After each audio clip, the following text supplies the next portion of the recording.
Hello, my dear students. Hope all of you are doing well. So today we're going to start a new topic, algebra and modulus of vector. ये topic कभी कभी बच्चों लोगों को easy लगता है, sir ये तो बहुत इजी टॉपिक है, 11वीं में फिजिक्स में मैंने पढ़ा था, बट इसे हल्के में मत लेना। इस टॉपिक पर क्वेश्चन 2013, 2016, 2019 एंड 2021 में आया हुआ है। सभी क्वेश्चंस इंपॉर्टेंट है और ये कोई बोल नहीं पाएगा कि इस बार आ गया तो नेक्स्ट बार नहीं आएगा। सो इसीलिए इसको प्लान करो, अच्छे से प्लान करो, कॉन्सेप्ट और फंडा पहले क्लियर करो और फिर प्रैक्टिस करना चालू करो। आज के इस वीडियो में सभी इंपॉर्टेंट कॉन्सेप्ट्स मैं क्लियर करने वाला हूं, अच्छे से नोट बनाओ। Hope this video will be helpful for your JEE preparation. चलो स्टार्ट करते हैं। इस टॉपिक के ऊपर प्रीवियस क्वेश्चन स्टार्ट करने से पहले एक बार फंडामेंटल टॉपिक्स रिवाइज कर लेते हैं। मुझे पता है कि आपको ये चीज आता है, 11th में ऑलरेडी ये टॉपिक फिजिक्स में पढ़ लिया है आपने, बट फिर भी एक बार रिवाइज कर लेते हैं। First topic is unit vector. पहले ये समझ लेते हैं what is unit vector. Unit vector जिसका मैग्नीट्यूड होता है 1, आई cap, J cap, K cap. Hope आपको पता है unit vectors, right? 3 unit vectors X, Y and Z axis में, I cap, J cap and K cap. देखो यहाँ पे एक प्रॉब्लम दिया हुआ है जिसमें यूनिट वेक्टर निकालना है। Find the unit vector in the same directions as the vector -3i + 5j। Okay, so देखो वेक्टर दिया हुआ है तो यूनिट वेक्टर निकालने के लिए दो स्टेप है। पहले वेक्टर का मैग्नीट्यूड निकालो, फिर वेक्टर को अपना मैग्नीट्यूड से डिवाइड करो, है ना? सिंपल। पहले यहाँ पे क्या किया गया, वेक्टर का मैग्नीट्यूड निकाला गया है। मैग्नीट्यूड कैसे निकाल सकते हैं? √(a² + b²। √(-3 whole square + 5 whole square), √34। Magnitude मिल गया। अब यूनिट वेक्टर निकालने के लिए क्या करना पड़ता है? Vector divided by its own magnitude. V cap, cap unit vector का साइन होता है। यूनिट वेक्टर डिनोट करने के लिए कैप साइन यूज होता है। याद रखो, ए कैप मतलब एक ए का यूनिट वेक्टर, बी कैप क्या होता है? बी का यूनिट वेक्टर। और हम लोगों को 3 यूनिट वेक्टर पता है, आई cap, J cap and K cap. I cap का अगर मैग्नीट्यूड निकालो तो क्या होगा? 1। जे कैप का मैग्नीट्यूड क्या होगा? 1। के कैप का मैग्नीट्यूड क्या होगा? 1। आई cap, J cap, K cap are the 3 unit vectors along X, Y and Z axis. Hope ये फंडा आपको पता है। चलो नेक्स्ट टॉपिक में जाते हैं, कोलिनियर वेक्टर्स। ये तो बहुत सिंपल है, होप आपको पता है, बट एक बार रिवाइज कर लेते हैं, ठीक है?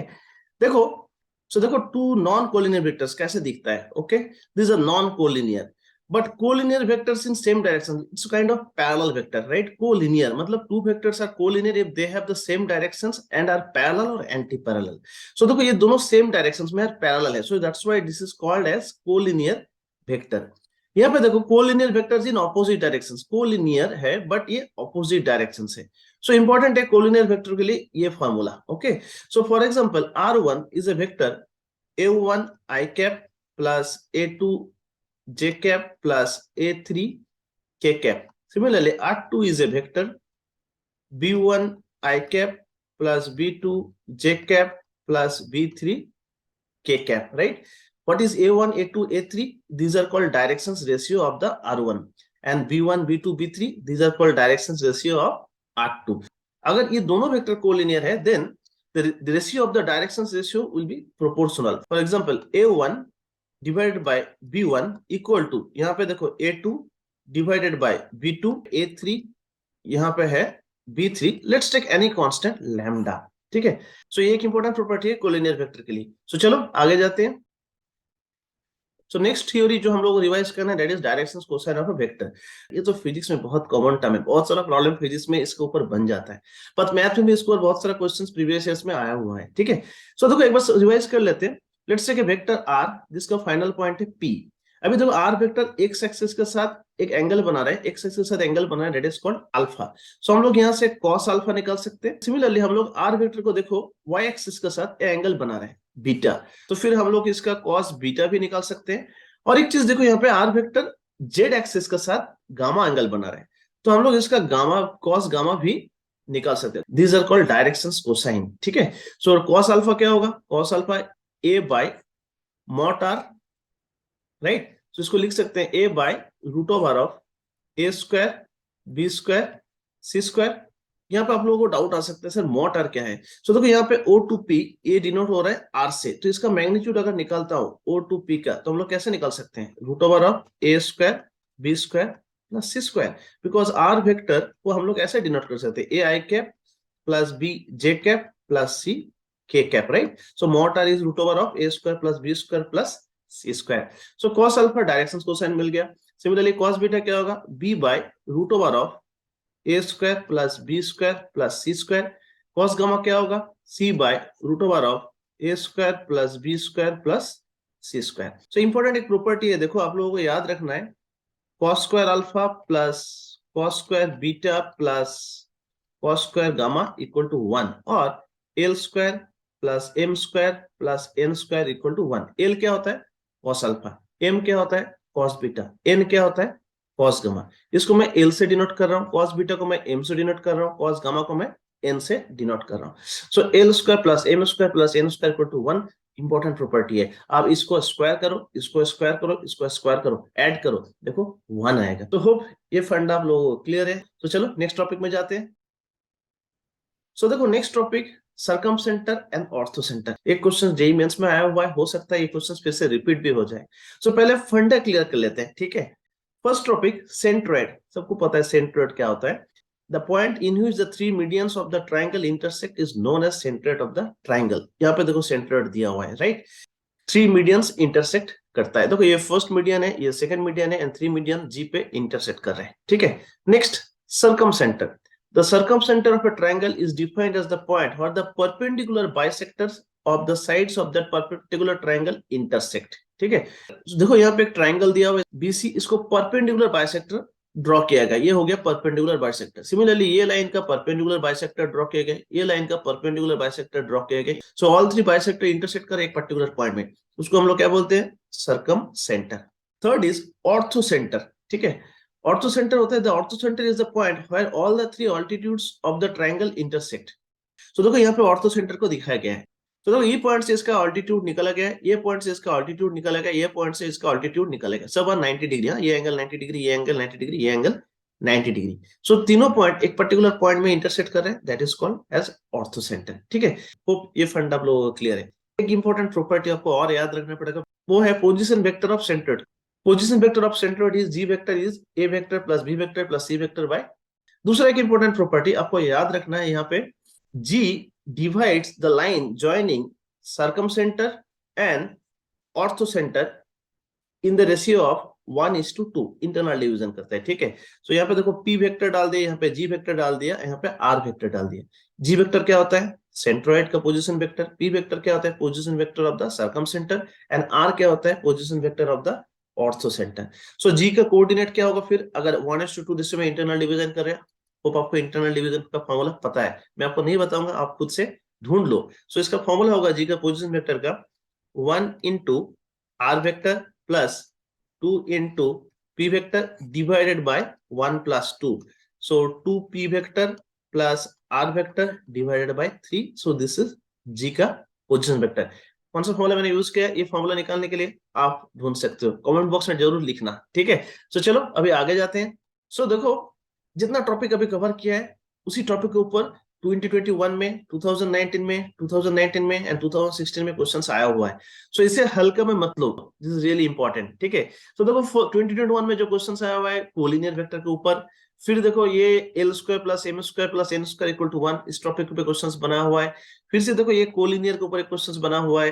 फिर से देखो ये क्वेश्चंस आया हुआ है ऑर्थोसेंटर के ऊपर एंड सर्कमसेंटर के ऊपर। सो जितना टॉपिक मैंने कवर किया सभी इंपॉर्टेंट है, ऐसा क्वेश्चंस ऑलरेडी आ चुका है, क्या पता आपका टाइम पे वो क्वेश्चंस आ जाए। अगर आपको ये टॉपिक पता है, आप आसानी से इस टॉपिक का क्वेश्चंस करके आओगे। तो चलो अभी क्वेश्चन स्टार्ट करते हैं। सो फर्स्ट क्वेश्चन 2019 का है, if a unit vector a makes an angle π/3 with I and π/4 with J and theta with K, okay, then find the value of theta, okay। A vector x axis के साथ जो angle बना रहा है that is alpha, कितना दिया हुआ है π/3, एंड π/4 with J, मतलब y एक्सिस का जो एंगल बना रहा है दैट इज π/4, एंड K के साथ जो एंगल बना रहा है गामा दैट इज थीटा, और हम लोगों को थीटा निकालना है। बहुत ही सिंपल क्वेश्चन है, हम लोगों को पता है L square plus M square plus N square equal to 1। So L क्या होता है, cos alpha, direction cosine of vector. M क्या होता है, कॉस बीटा, और एन क्या होता है, कॉस गामा। तो हम लोग इसको लिख सकते हैं cos square alpha plus cos square beta plus cos square gamma equal to 1। आपको देख के लग रहा है सर ऐसा क्वेश्चन जेईई मेंस में हाँ आया हुआ है, ठीक है। कभी कभी ऐसे क्वेश्चंस भी आ जाते हैं, बट इतना स्ट्रेस में रहते हैं बच्चे लोग, ये क्वेश्चंस भी छोड़ के आ जाते हैं। तो चलो कर लेते हैं पहले। सो कॉस स्क्वायर अल्फा क्या होता है, हम लोग लिख सकते हैं cos square π/3 cos square beta क्या होता है, cos square pi by 4 plus cos square gamma equal to 1। So cos square pi by 3, cos 60 क्या होता है, हाफ।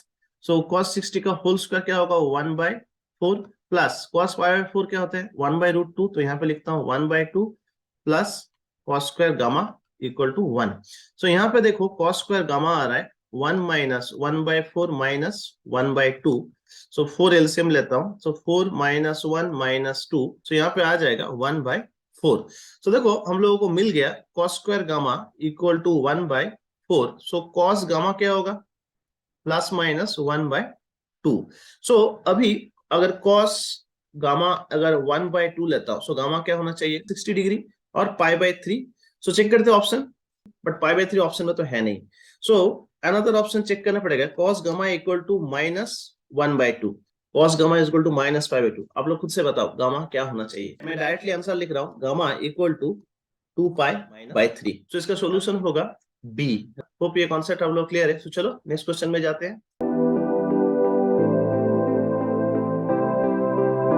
नेक्स्ट क्वेश्चन 2019 का है। Let alpha lambda minus 2 A vector plus B vector beta 4 lambda minus 2 A vector plus 3 B vector be two given vector square vectors A and B are non collinear. A B collinear नहीं है। The value of lambda for which the vectors alpha beta are collinear. ठीक है, सो alpha beta collinear होगा। ठीक है, alpha vector क्या है, देखो यहाँ पे दिया हुआ है लैम्डा माइनस 2 ए vector plus B vector, beta vector क्या दिया हुआ है देखो 4 lambda minus 2 A vector plus 3 B vector. So alpha beta both are collinear. So देखो यहाँ पे ए वेक्टर का पहले कौन सा टर्म है लैम्डा माइनस 2, यहाँ पे देखो ए वेक्टर का पहले कौन सा टर्म है 4 लैम्डा माइनस 2। तो यहाँ पे हम लोग लिख सकते हैं lambda minus 2 divided by 4 lambda minus 2 equal to B के पहले कौन सा टर्म है 1 और यहाँ पे बी के पहले क्या टर्म है 3। ओके, सो हम लोग सॉल्व कर सकते हैं lambda minus 2 equal to into 3 cross multiply कर रहा हूं, so 4 lambda minus 2। Okay, so 3 lambda minus 6 equal to 4 lambda minus 2। So ये इधर चला जाएगा तो इधर हो जाएगा लैम्डा और ये इधर आ जाएगा, सो ये हो जाएगा 2 माइनस 6। सो लैम्डा आ रहा है -4। चलो ऑप्शन चेक करते हैं, ऑप्शन ए। सो ये क्वेश्चन को ना आप थोड़ा सा अलग तरह से भी सोच सकते हो एग्जाम में।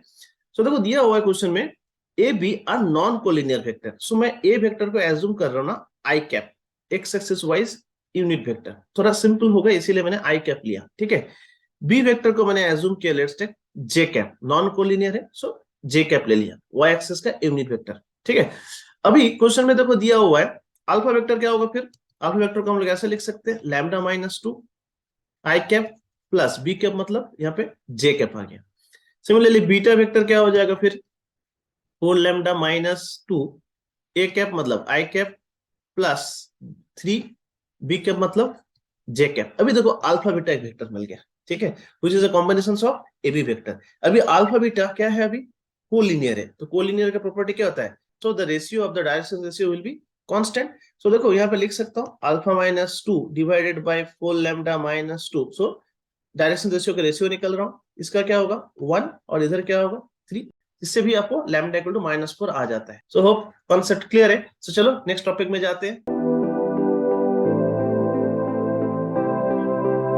तो vector a x i minus j plus k and a two i cap plus y j cap plus z k cap are collinear, then a possible unit vector parallel to the vector xi cap plus y j cap plus z k cap is। okay, easy question है, खुद से try करो, अगर नहीं हो रहा है तो मेरा सॉल्यूशन देख लो। ठीक है, सो देखो मैं अभी सॉल्व कर रहा हूं। So let's take a vector is xi cap minus j cap plus k cap and a2 vector is I cap plus y j cap plus z k cap, both are collinear। Collinear होने से क्या करना पड़ता है, the ratio of the direction ratios are same, right. So हम लोग लिख सकते हैं x by 1 equal to -1 by y equal to 1 by z। Let's take this is a constant lambda. ठीक है, सो x का वैल्यू कितना होगा लैम्डा, y का वैल्यू क्या होगा -1 by लैम्डा एंड z का वैल्यू क्या होगा 1 by lambda. x y z का वैल्यू हम लोगों को लैम्डा के टर्म्स में मिल गया, लैम्डा एनी कांस्टेंट। अभी हम लोगों को क्या निकालना है, then a possibly unit vector parallel to the vector. So unit vector निकालना है parallel to this vector x I cap plus y j cap plus z k cap. इस वेक्टर का पैरेलल वेक्टर चाहिए और यूनिट वेक्टर चाहिए, मतलब directions same रहेगा. सो देखो अभी ये इक्वेशन में एक्स वाई जेड का वैल्यू हम लोग डाल सकते हैं. सो एक्स का वैल्यू क्या होगा यहाँ पे लैम्डा आई कैप, वाई का वैल्यू कितना है -1/λ जे कैप, एंड जेड का वैल्यू क्या है 1/λ के कैप. अभी इसका यूनिट वेक्टर निकालना है. ठीक है, हम लोगों को सेम डायरेक्शन चाहिए तो हम लोग यूनिट वेक्टर निकाल सकते हैं. सो देखो यूनिट वेक्टर क्या होगा lambda i -1/λ j cap plus 1/λ k cap divided by its own magnitude. Magnitude निकालने के हम लोग क्या करना पड़ेगा lambda square plus -1/λ whole square plus 1/λ whole square. तो देखो एक वेक्टर मिल गया जिसका मैग्नीट्यूड होगा 1, बट इसका डायरेक्शंस होगा in the directions of x i cap plus y j cap plus z k cap. So यही है the required vector which we are looking for. Okay, हम लोग को यही वेक्टर ढूंढना था. सो अभी हम लोगों को ये क्वेश्चन को सॉल्व करने के लिए लैम्डा का वैल्यू डाल के देखना पड़ेगा. सो चलो पहले लैम्डा का वैल्यू हम लोग 1 डाल के देखते हैं. सो लैम्डा का वैल्यू 1 डालने से क्या होगा देखो यहाँ पे 1 आई cap minus j cap plus 1 k cap divided by 1 square plus 1 square plus 1 square मतलब √3. सो ऑप्शन देखते हैं. देखो i cap minus j cap plus k cap. So option c already lambda equal to 1 से match हो गया. अगर lambda equal to 1 से answer match नहीं होता तो मैं क्या करता लैम्डा इक्वल टू 2 डालता. इंपॉर्टेंट पार्ट यहाँ पे एक प्लस माइनस साइन भी आ सकता है बिकॉज ये अपवर्ड डायरेक्शन से कि डाउनवर्ड डायरेक्शन से हम लोगों को पता नहीं. लैम्डा -1 भी हो सकता है राइट, +-1 भी डाल के आप लोग देख सकते हो. लकीली इस क्वेश्चन में लैम्डा इक्वल टू 1 पे आंसर आ गया. ठीक है, होप कॉन्सेप्ट क्लियर है. सो चलो नेक्स्ट क्वेश्चन में जाते हैं.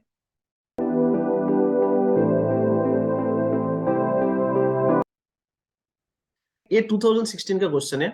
Late ABC be triangle whose circumcentre is at P and the position vector of ABC and P are A vector, B vector, C vector and A plus B plus C divided by 4.